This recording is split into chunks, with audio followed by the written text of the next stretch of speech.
যশোরের বাবলাতলায় বহুদিন ধরেই রেণুপোনা কেনাবেচার ঐতিহ্য রয়েছে। এখানকার স্বাদুপানিতে সহজে রেণুপোনা উৎপাদন হয়। স্থানীয় হ্যাচারি এবং নার্সারিগুলোতে বছরে প্রায় ৬৮,০০০ কেজি রেণুপোনা উৎপাদন হয়, যা দেশের নানা প্রান্তে সরবরাহ হয়। প্রতিদিন ভোর ৫টা থেকে বাবলাতলা হাটে জমে রেণুপোনার বাজার। দেশের বিভিন্ন প্রান্ত থেকে ক্রেতারা আসেন এখানে।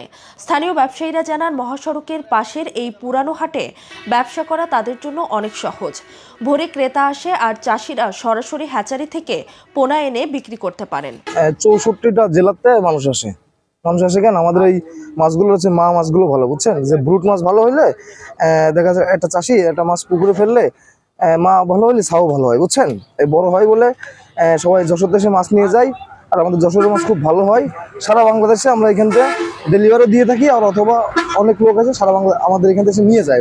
এখানে নিজস্ব হ্যাচারি, এখানে সবগুলো মাছ পাওয়া যায়, এই জন্য এখানে অনেক দেশের লোক আসে, অনেক জেলার অনেক বিভাগেরও লোক আসে। আল্লাহ দিলে এখানে অনলাইনেও ডেলিভারি দেওয়া হয়।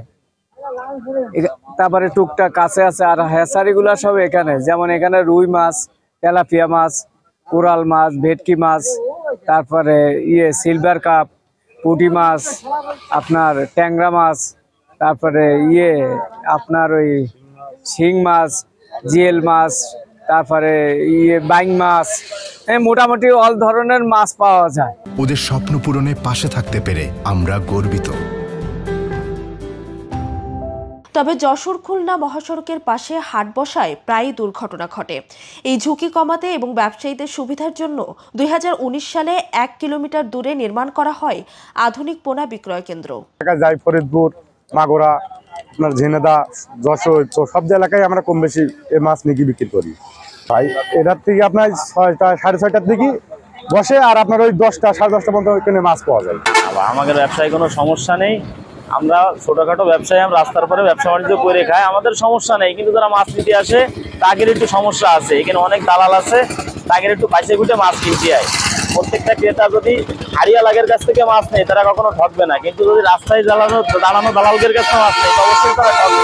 কিন্তু ১৯ কোটি টাকা ব্যয়ে নির্মিত এই কেন্দ্রটি আজও পুরোপুরি চালু হয়নি।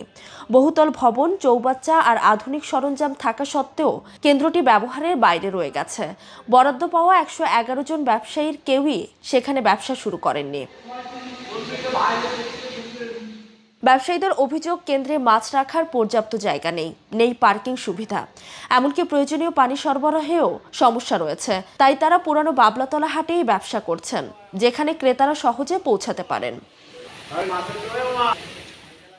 যশোর জেলা মৎস্য কর্মকর্তা জানিয়েছেন, কেন্দ্রের সমস্যাগুলো সমাধানে উদ্যোগ নেওয়া হয়েছে।